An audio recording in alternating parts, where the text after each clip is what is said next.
Reggae isn't just rhythm, it's resistance. Every time I played with Bob, we weren't just making music, we were making a message heard around the world. And that is a quote from Al Anderson. This quote addresses one of the main reasons I created Hippie-Fari, the beautiful life-changing message of reggae music. It was created for social change, and its message is as strong today as it was in the 60s when the first reggae records were released in Jamaica. So welcome to another episode of Hippie-Fari Reggae Radio and Podcast. I am your host, Scotty the High-Strung Hippie, and Hippie-Fari is a place where we discuss all things reggae, so if reggae music is your thing, you're in the right place. So tonight we have a special guest in the studio. We welcome a legendary guitarist whose sound has helped shape the global heartbeat of roots reggae. Our guest is best known for his iconic guitar work with Bob Marley and the Wailers, but his career stretches far beyond those historic sessions. From electrifying solos on classics like No Woman, No Cry, to leading his own international tours, our guest has kept the flame of conscious music burning strong. Whether laying down licks for Peter Tosh, working on the Wailing Souls, or bringing reggae to new generations through the original Wailers, he is more than a reggae icon. He is a bridge between eras, cultures, and sonic revolutions. Folks, please join me in welcoming the legendary Al Anderson to the studio. Greetings, Al. How are you, sir? Okay, thank you for your kind words. That's very kind of you to say that. Thank you so much for coming on. We are extremely excited to have you. So thank you so much for taking time out of your evening to come on the show. Sure. So I'll go ahead and get started with some questions. Can you just kind of take us back to how you first connected with Bob, and what was that energy like? It all started in Labrador Grove, like over in London. Okay. A friend of mine was an island artist in a very popular group called Free, and he was the guitarist named Paul Kossoff. He was a good friend, and I happened to be at his house, you know, playing with him. He's a great guitar player. He had a lot of guitars, and a lot of musicians would come over his place, and we would jam. So I was, you know, playing some guitar with him, and the telephone rang, and it was Chris Blackwell from Island Records wanting him to come and overdub on the Nazi Dread album for Bob Marley's solo Wow. album release. And he wasn't in the mood to go down to Island. That was in Basing Street Studios. And when the CEO, Chris, called and, tried to get him to come to the studio, he said that there was an American, Right. that a friend of his that could substitute for Paul. Mm-hmm. And so they sent me in a mini cab, went down to the studio. But before I went to the studio for the session, Paul played Catch a Fire and Burnin'. And I wasn't familiar Right. with Peter, Bob, and Bunny's music. Like I always say, I knew Dennis Brown and Gregory Isaacs and Jimmy Cliff. I knew all these guys really well. But I wasn't so familiar with the Wailers Right. music that they were writing and producing. And so I got that opportunity to go into the studio at Island Records down in Basin Street. A nice little studio. I think it was a church. Nice. And I think Trevor Horn bought it from Chris some years afterwards, several years afterwards. And I walked in the studio, went straight in with my guitar. I plugged in and got prepared to work. And I asked Bob what did he hear that he wanted me to play. And he said, just play. Wow. I said, fine. So that was the humble beginnings. That's absolutely amazing. And your solo on No Woman, No Cry became one of the most recognizable in reggae history. Did you have any idea that it would resonate the way that it did? No, it was Yeah.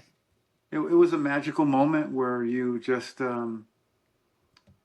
Bob's music was really new to me, and I was trying to find the right pocket to produce sound for the music that he had written. Sure. And I realized really fast that he didn't want a lot of, like say, jazzy guitar playing. He was more interested in the blues. Right. So I looked at country music and some blues rock, and that's what I felt was the right season for his His music. music. Yeah. It's absolutely fantastic. So, speaking of being in the studio with all those amazing folks, especially Bob Marley, that's amazing. What was the dynamic like between the band members, kind of behind the scenes? Was it like a spiritual vibe, or the more resistance political vibe, or was it both? It was mostly more than politics. It was spiritual. Beautiful.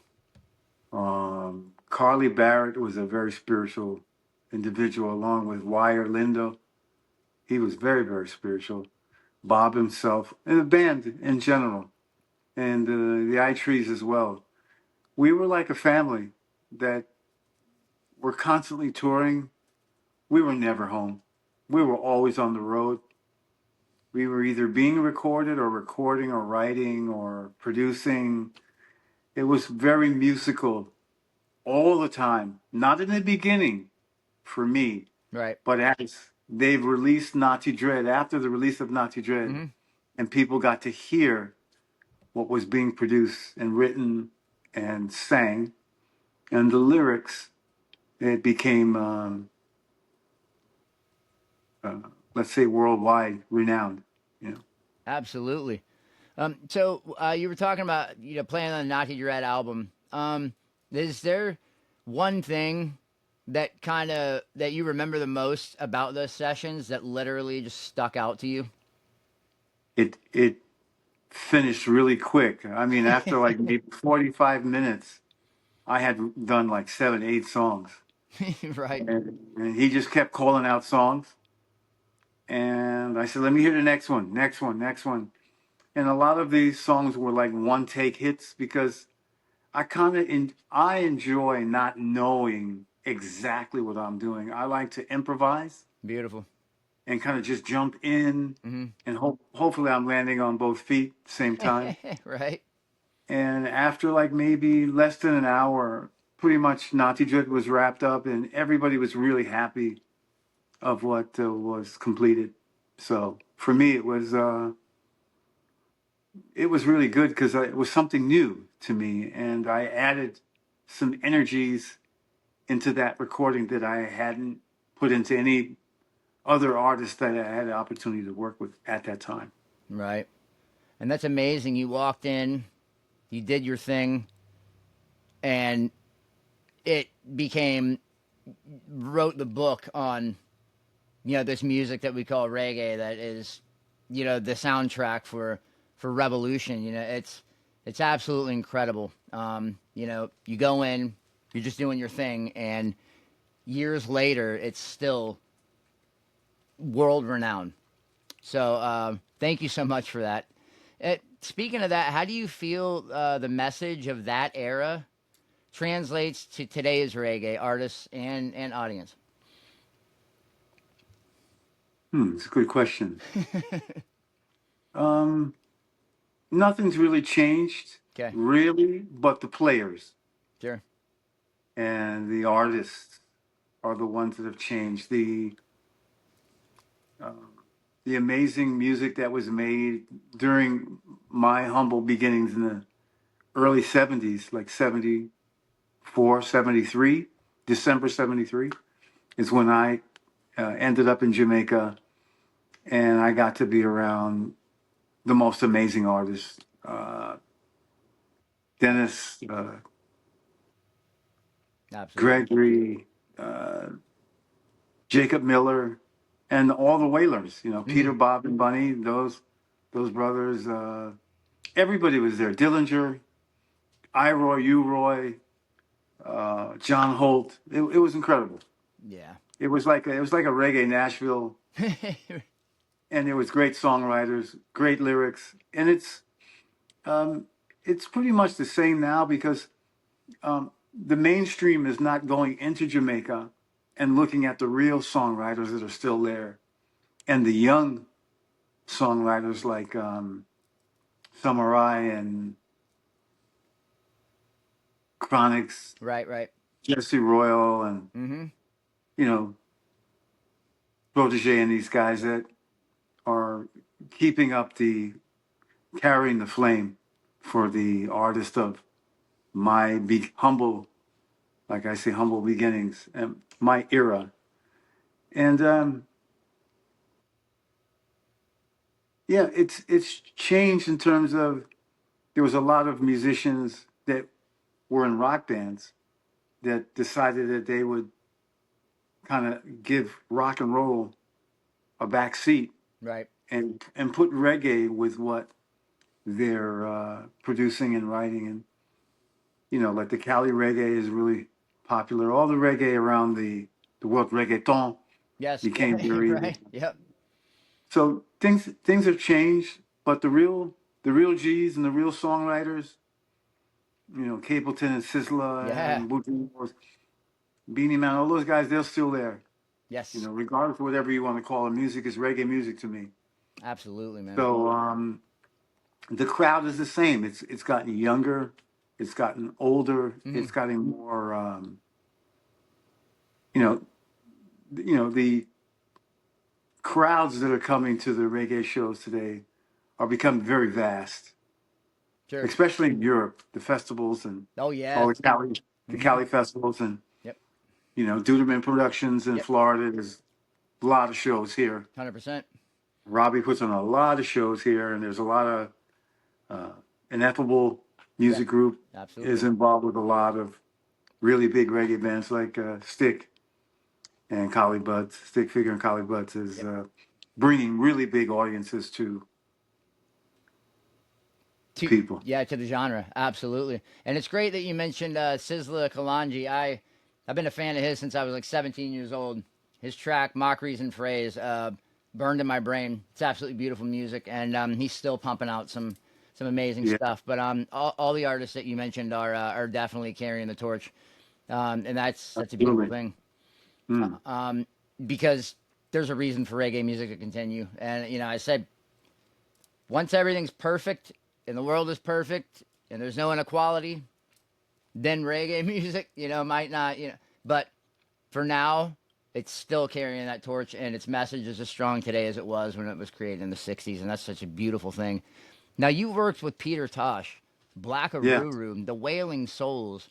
Um, did those experiences differ from your time with Bob Marley, or was it just all kind of the same? No, it was a different attitude, different moods, Okay.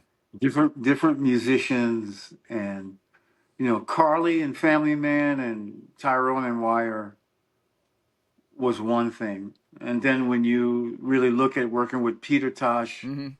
Robbie Lynn, and Sly Dunbar and Robbie Shakespeare, that's a whole.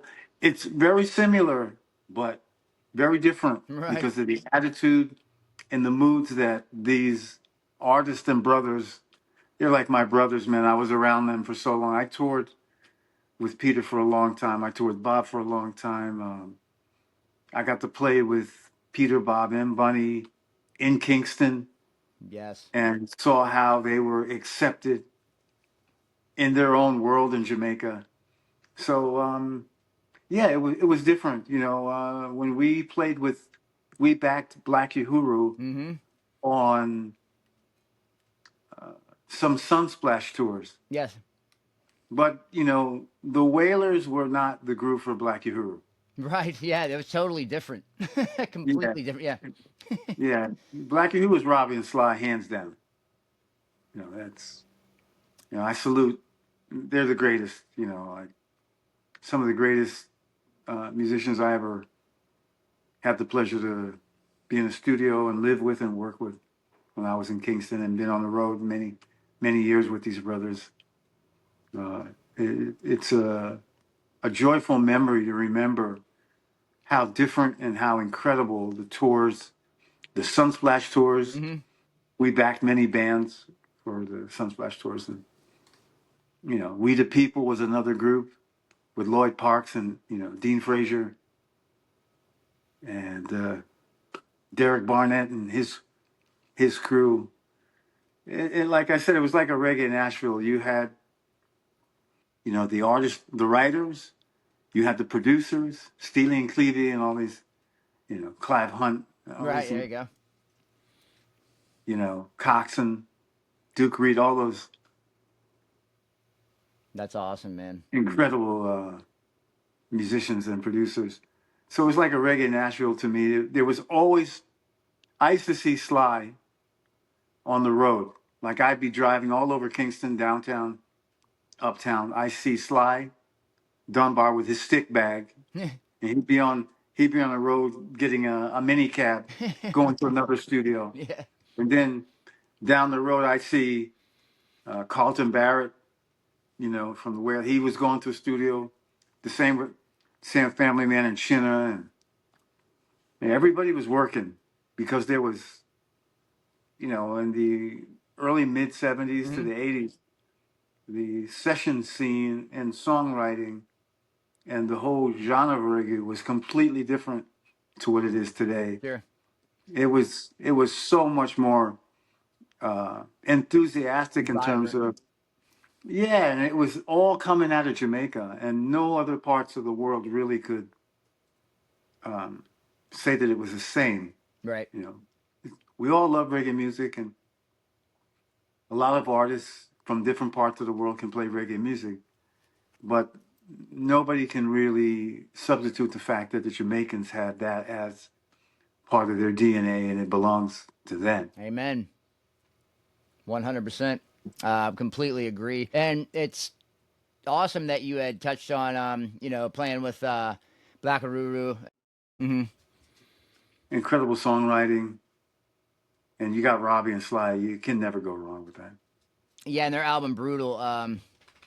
Incredible. Anthem album for me. And that's an absolutely fantastic All the track. way back to the beginning with Don Carlos too. It's just Right. always they've always had their flavor, excellence. Yes. Yeah, they definitely brought that, and it was absolutely incredible.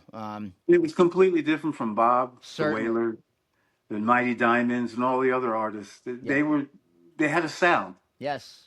They had a specific sound that resonated with everybody right away. It was like, oh, Black Hero. And they had a And they look won. too. They. Oh yeah, sure. It was And awesome. Puma was such a kind, loving sister. She was so nice, man. Hmm. Really fun to be around with, and really heartful and down to earth. These were great times. Oh, I can only imagine. um, so let's hop onto the original Wailers. Kind of tell us a little bit about the original Wailers. What was the vision behind forming the band? Um, was to be able to have something that you had worked most of your life for. Mm-hmm. Um, there's a lot of tribute groups, and people say that they're the Wailers that never toured with Bob Marley, Right. nor did they ever play with any of the Wailers as Peter, Bob, and Bunny, as to be said that they are the Wailers. Right. And there's a lot of people that have tribute bands that are basically in the market Mm-hmm. where they shouldn't be, because that belongs to all the original Wailers that work with Peter, Bob, and Bunny, because Peter, Bob, and Bunny have gone on their journey, and what they have left us is people that say they're the Wailers and they're not. I think anybody that spent 10 years in the Wailers with Peter, Bob, and Bunny, like Carly and Family Man and Wire and them, this is the original Wailers. So there was a woman that was involved with the bass player, family man. She, after Bob passed, um, it became trial and error to put a name to the Wailers. Sure. But you had Carly, family man, myself, Wire, Mm-hmm. and Tyrone, and etc. That we would, we put a group together and go out there. So we needed a name Sure. because the group Wailers belonged to a girl named Jennifer Miller that was controlling Aston Barrett's estate. And he was involved with her, but she was not working on behalf of the Wailers or the original Wailers. So when I found out that the name had been incorporated, Right. I needed to find a name that had something to do with the original members. Right. Carly, family man, Wire, Tyrone, myself, even the I Trees in the early days were touring with us. But Rita, Judy, and Marcia decided that because of who was running the group called the Wailers, that they didn't want to be involved in it because it was Sure. becoming a very Political kind of. no, it was just financially uneven. Okay. It wasn't, it wasn't balanced. We were working really harder than we should have for somebody that didn't deserve to have anything to do with the Wailers. Right. Yep. You know? Understood. And so when we realized that, okay, now the original members of Carly was still alive, Wire and Tyrone was still alive. So I made a decision to look through the Library of Congress and find that the original Wailers were still around. And so all the original members in Bob's band were alive at that time. So it was 99% of Bob Marley and the Wailers were alive. Right. 1% was Bob that went on his journey. Right. But 99% of the group was still alive. So I incorporated the original Wailers on behalf of that 99%. Right. Absolutely. So that we would have something that belonged to us. Beautiful. Because, Island Records, they said that they produced all these records and, all the live albums were illegally recorded and, Right. there was no musical society or union that protected the artist's rights Sure. when producers would take their material and go abroad. Right. Like you go to any big studio in Jamaica, you would record like 2 or 3 albums. You don't have the money to pay for the masters. Right. Yep. So They keep. whoever studio and was a producer and the engineer that is controlling your masters never gave you any rights. Right. And you have rights to everything, whether you haven't paid for the masters or not. Get the money, pay for the masters belong to you, and then you make a deal when these guys go abroad so you can get your royalty. Sure. But a lot of producers and arrangers and guys would take the artist's materials, go to England, sell it, and the artists in Jamaica wouldn't see anything. Wow. And then we didn't have any performing rights society to protect us. Right. So I looked in the Library of Congress because I wanted to protect Carly, Family Man, Wire, Tyrone.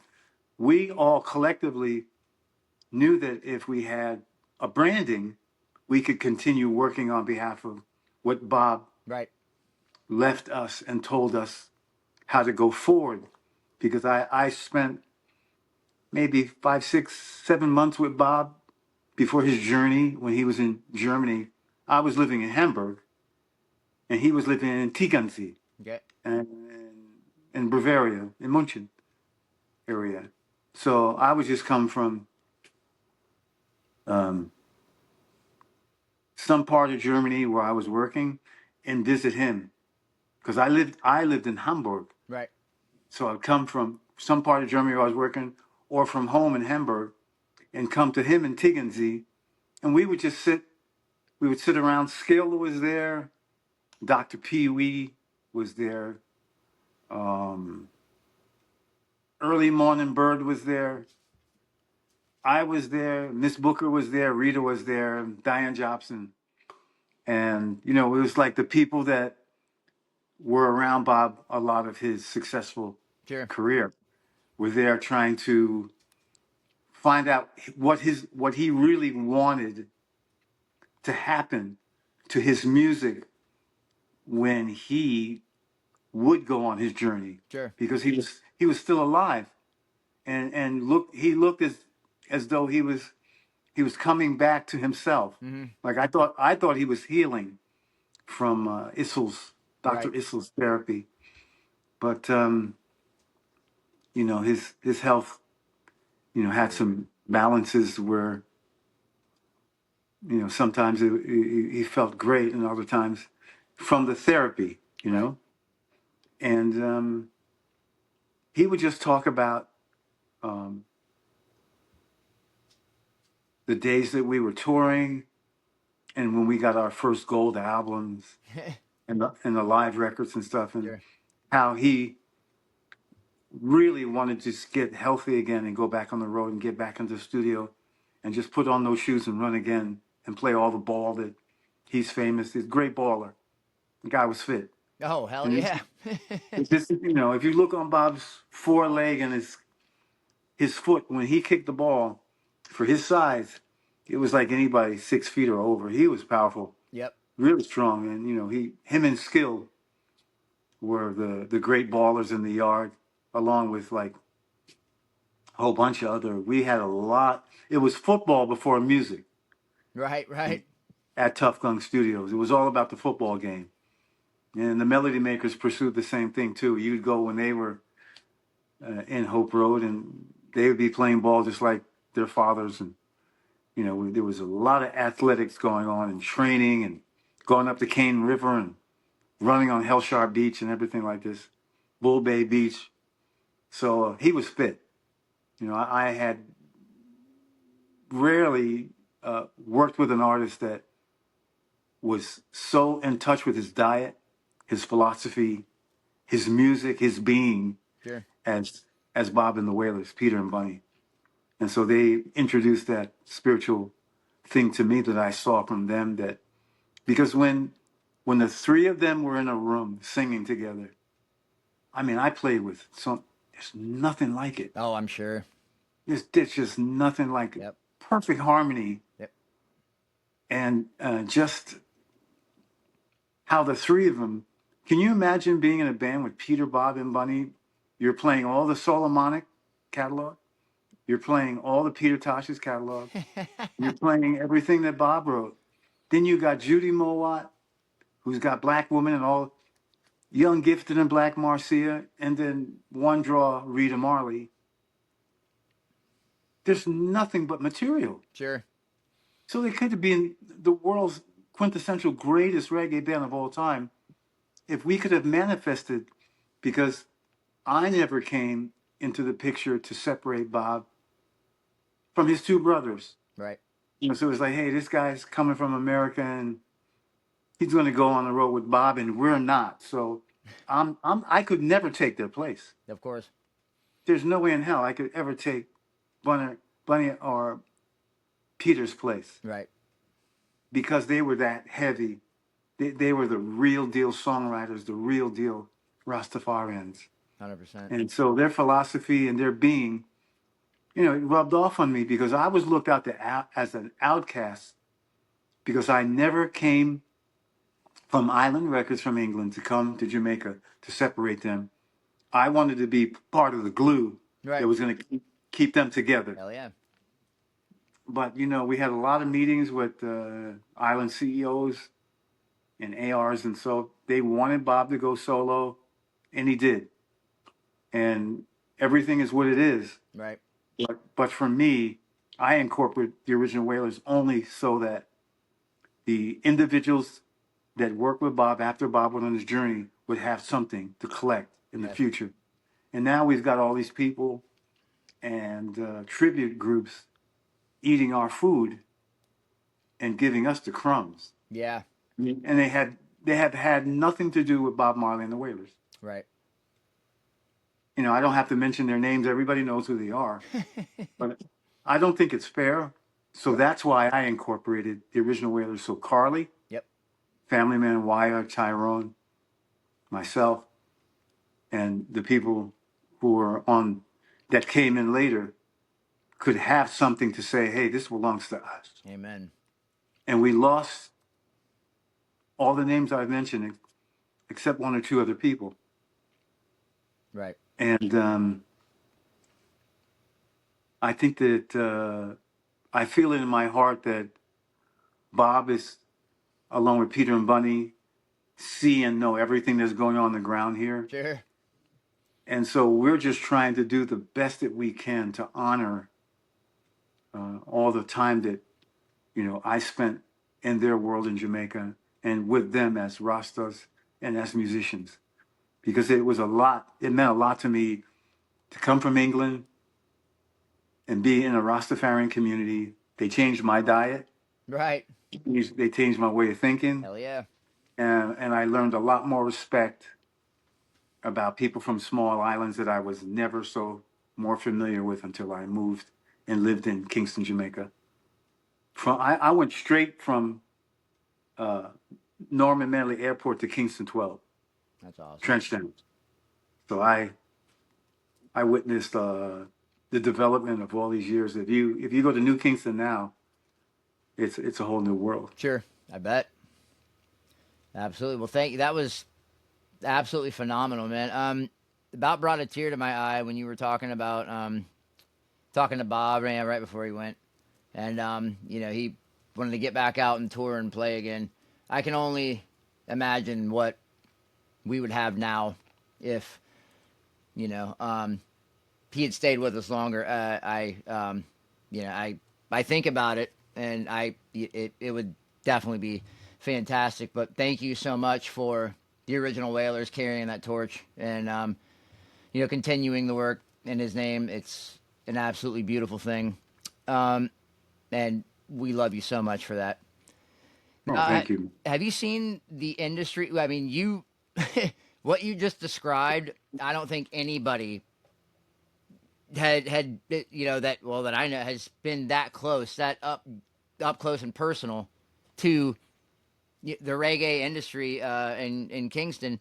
How have you seen it evolve in terms of like authenticity and international growth from then to now? Do you think it's kind of maintained its authentic balance, or has kind of some of that been lost? Nothing's lost Okay. in Jamaica. Beautiful. You know, if if something's lost in Jamaica, the Jamaicans will find it. Right on, man. Yeah, they'll get the ball and score every time because that's just how resilient they are as a Yep. group, as a national brotherhood there. Right. Um, Dancehall deserves the place that it has. Sure.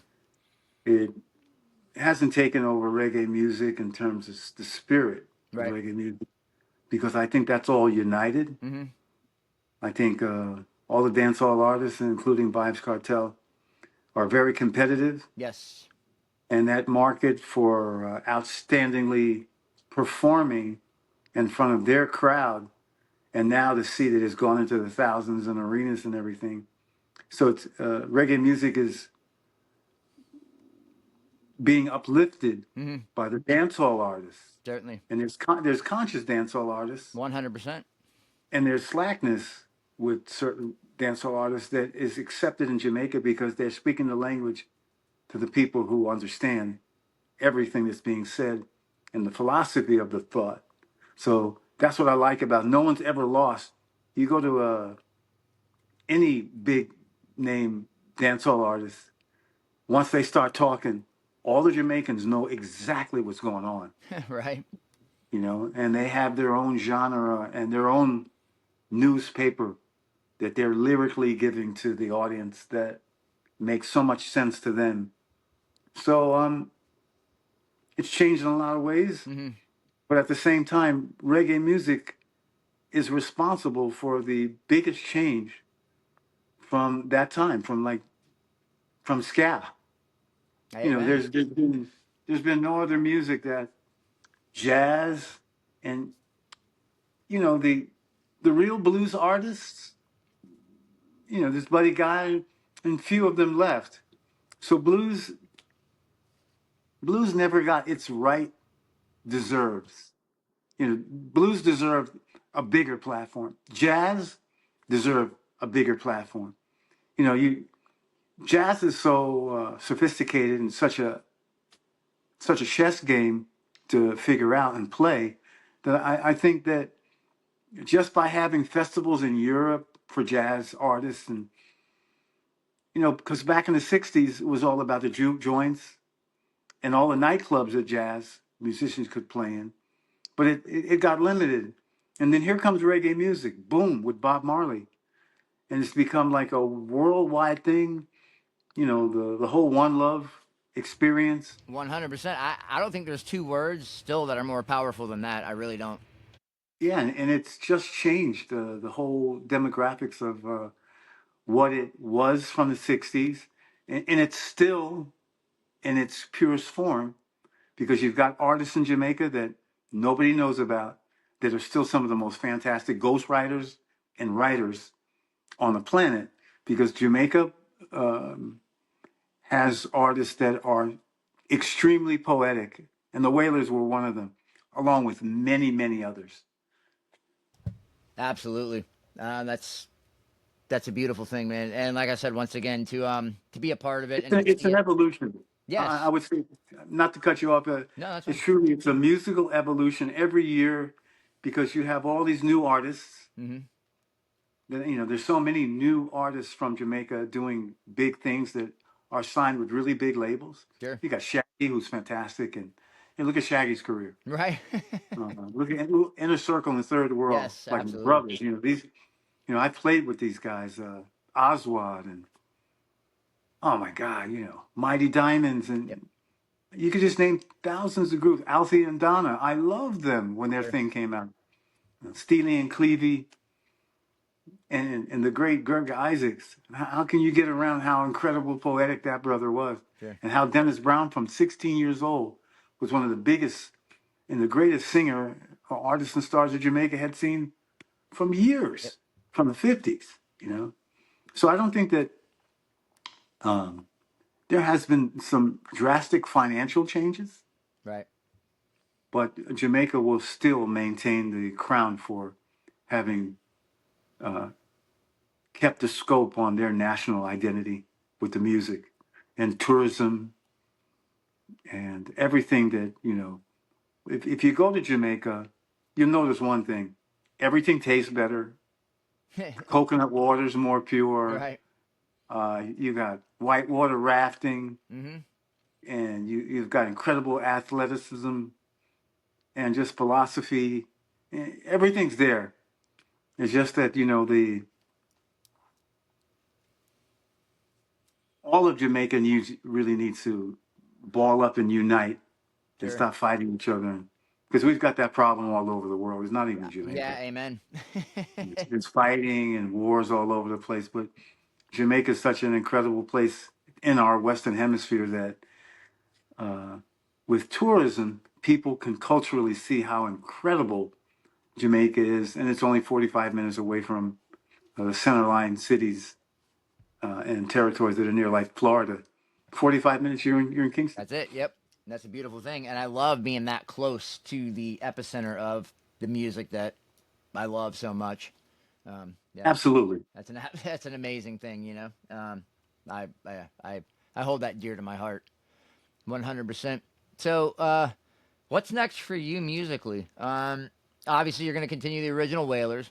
Are you working on any other projects or tours or releases? We Outside of have that. some we have some tours. Okay. They're coming up in California and around Colorado, and the next like 4, 5, 6 months, we're doing some on and off festivals. Okay. Uh, you'll see us out there. Um, I'll send you a list of everything that we're touring with, so you can put that up on your blog, so everybody will know that if we're in your city, you're all welcome. And New Zealand and Australia Oh wow, towards the great. We seem to go over there every single year. Um, it's one of my favorite places. New Zealand is God's country, and Australia is it's a beautiful place to be and tour and work, especially when you got your day off. Sure. There's so many things you can do, and between the two places there. We're gonna stay busy. We're trying to finish our album and get a title for it. So far, it's Mirror of Heaven, and we've done 3 songs, Nice. 2 in Espanol, 1 in English. And the first one we did was a song written by Chet Samuel and myself called Song of the Divine. And you can go to my Al Anderson link tree, and you can see everything that we're doing there. And we got 3 songs. First one was Song of the Divine. The second one we did was Si tu me lo das, which was a serenade, a love song. And the Beautiful. third one is about building the world that was crumbling in front of us. We are putting the building blocks back and building our world back to square one, called Pierda por Pierda, Nice. written by Chet Samuel. And our first song, Song of the Divine, was written by myself and Chet. Nice. So But basically keep busy. right. And I've got some solo projects. Perfect. I just finished the world's Guinness Book of Records of guitar players. 8,111 guitar players got together in a Wrocław, uh, Poland, Oh, nice, man. and we all played "Hey Joe" as a tribute to Jimi Hendrix, That's awesome. along with incredible guitar player from Michael Jackson, Arianti, Hmm. and Poland's finest session and rock and roll blues guitar players, Leszek, fabulous musician, and he is the creator of the Univibe experience. Nice. This is the expression for the Univibe, universal world of musicians and artists coming together, and we're trying to get together with big sponsors and bring this to the world. That's absolutely Where fantastic. we would go to countries and thousands of guitar players would get together and we would play a song. So it's a sound of unity and togetherness. Is it Unified. amplified or is it acoustic? It's acoustic and it's amplified. There was That's like awesome, man. 100 guitar players on stage when I was playing in Poland, like last week. I That, just got home, that's cool, man. and that was fantastic because I've done a lot of things and played in front of a lot of huge audiences. We played in Morocco for the King Mohammed, and Prince Mohammed, his son, for his birthday some years ago, and there was like 150,000 people. Wow. I mean, it was just so many people, and they were singing "Is This Love" and "Three Little Birds." Yes. Oh, that's incredible, man. Wow. But we had 40,000 strong in Poland, and of the 40,000, 8,100 guitars, which we smashed last year's record. And they've had great people like Steve Morse represented one year, and Steve Vai, Oh, wow. There we go. and just there were hundreds of guitar players on stage. Total chaos, total organized chaos. Right. And I had some of the greatest time on stage that I got to play, and I was featured by Leszek. He played, we jam with Orianti. Orianti's an incredible guitar player. She's was playing with Michael Jackson, Alice Cooper, and now she's got her solo project with Rhonda Smith and Cindy Blackman Santana, and Arianti are doing a trio solo album that's coming out soon. So look for that. Awesome. And just having an opportunity to play with such great musicians and Poland's finest guitar players, for me it was a bright shining day that day in Poland. That's beautiful, man. And real quick, speaking of that, could you just pop off? I know there's some other pretty big name artists that you've played with and backed. Could you kind of just give us like your most memorable experience? You're not kind of stepping outside of the Wailers for a second and with Bob. Yeah, and just maybe your most memorable experience of another artist that you've worked with. Lauryn Hill and Santana, Nice. uh, That's pretty memorable. Ben Harper doing the Garden with Pearl Jam was pretty. Wow, that's cool, man. That was tight. Lauren is one of the hardest working women in showbiz, and Sure. she's gone through the most changes. She reminds me of some of the like Sarah Vaughan and these girls, what they had to go through, and uh, That's neat, man. the woman who really helped build R&B music Sure. and rap. She's quintessential, and Santana being Oh one of the man. most. Yeah, what can you say about him? He's I absolutely I phenomenal, love that man. guy. I met Carlos and Neil Sean in 1969, 70 That's at the great. Boston Tea Party, and I've known Carlos ever since.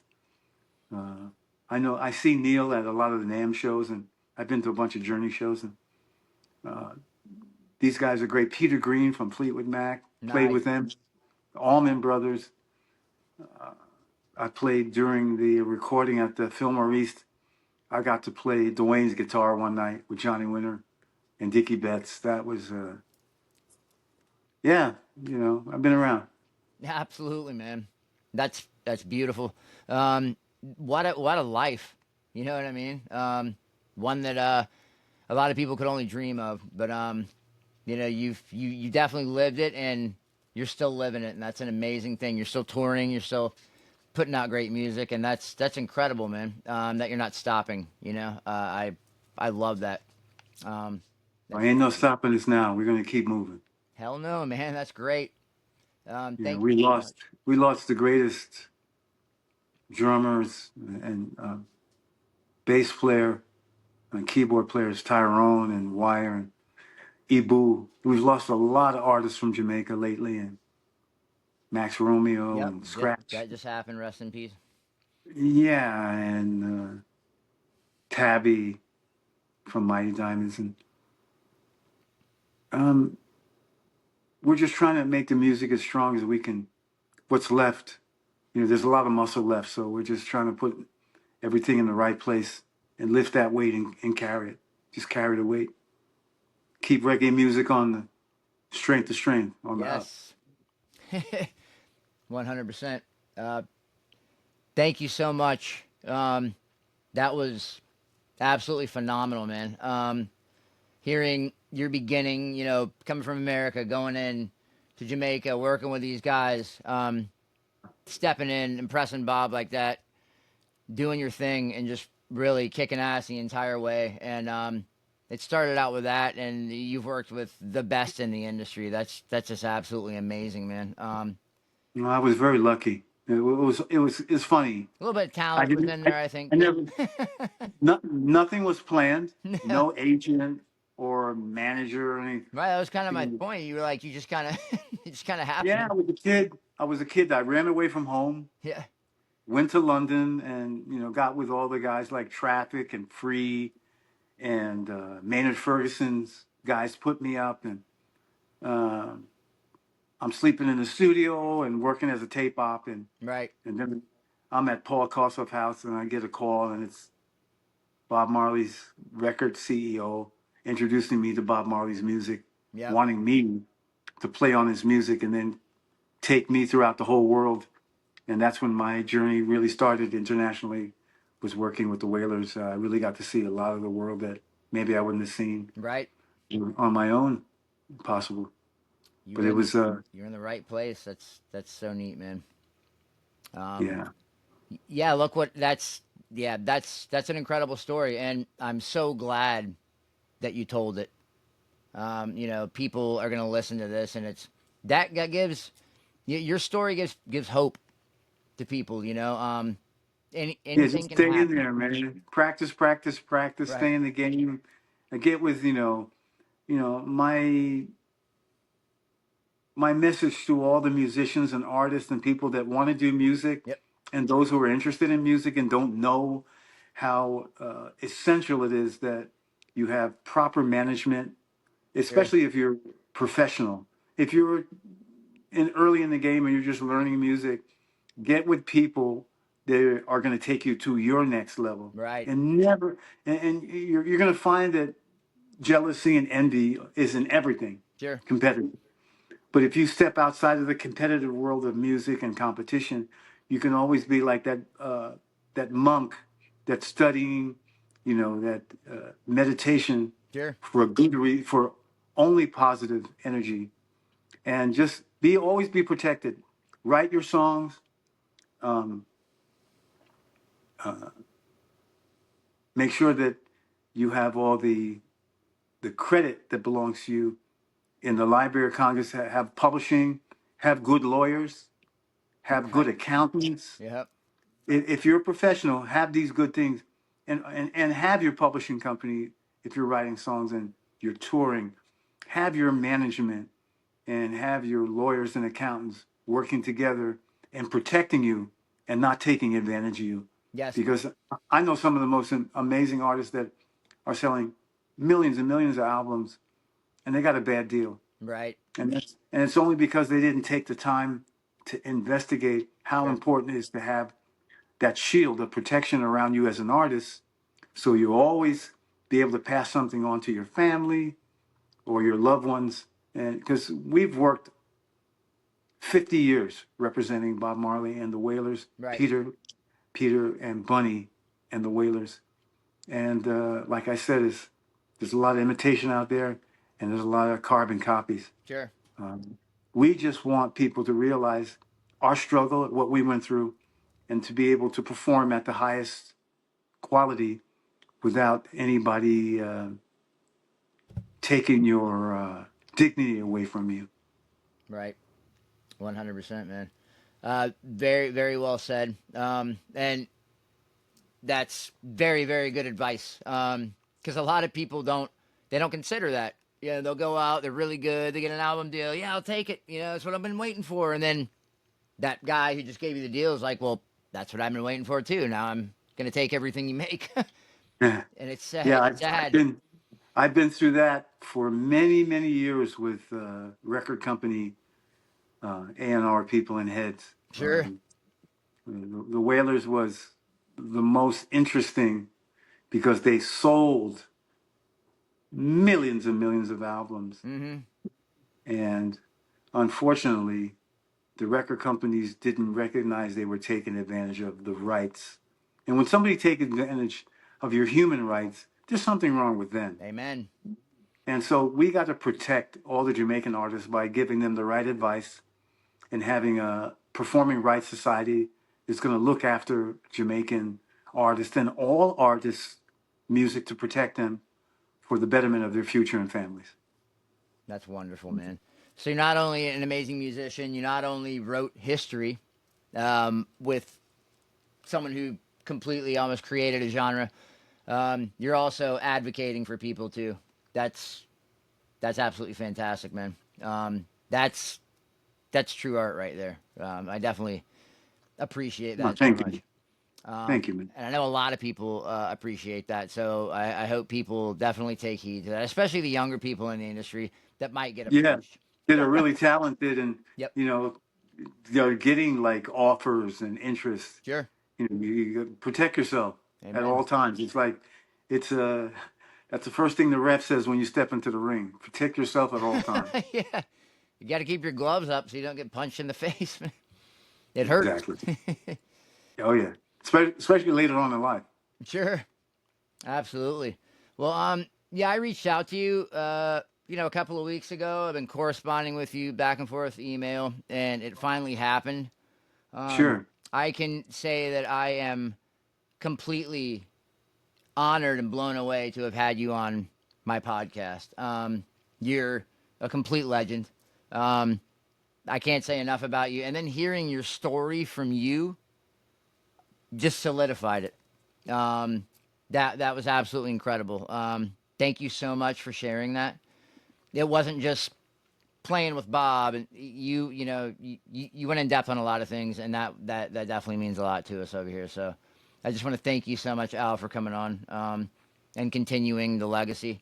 The original Wailers absolutely kick ass. We've seen you a couple of times here, and I live in Daytona Beach, Ooh, Yeah, absolutely phenomenal yeah. performance. It's so neat, and I can't wait to the next time.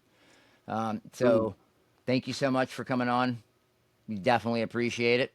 Now, could you give us real quick where we can find you? Is it do we search Al Anderson, your website, or the original Wailers? Obviously, can you? No, Al Anderson Linktree. Beautiful. Okay, great. Everything's there, Okay, fantastic. and I'll send you the up and coming dates. Okay, So if you could help me out and let everybody know I would on certainly do that. your station that we're going to be in their town somewhere. Absolutely, man. 100%. I have a weekly radio show that I do, so I will definitely talk about it. Oh, super. Yes, sir. I'll get that to you ASAP. Thank you so much, man. Well, once again, thank you for coming on. It means a lot to us, and we definitely appreciate it, man. So, Blessings to all of our brothers and sisters who have been listening to us. And I thank you for having me. absolutely, man. I would have you every day if I could. Oh, with a pleasure. Thank you so much, man. Now, Thank you. this is Scotty, the high-strung hippie, reminding you to speak your mind before somebody else does it for you. And like I just said, check out my live stream radio show, Hippie-Fari Reggae Radio Weekly Rootscast. It's streamed live every Wednesday at 8 p.m. on the Hippie-Fari YouTube channel. Now, this is Scotty, the high-strung hippie, and the Irie Empress Kira reminding you to do something nice for somebody today. Grab flowers for your partner, smoke out a stranger, slip the homeless man a buck. But whatever you do, do it from the heart, because all Amen. good things start with the heart. And Amen. peace, love, and Rasta rhythms are all a part of that reggae revolution. One love, fam.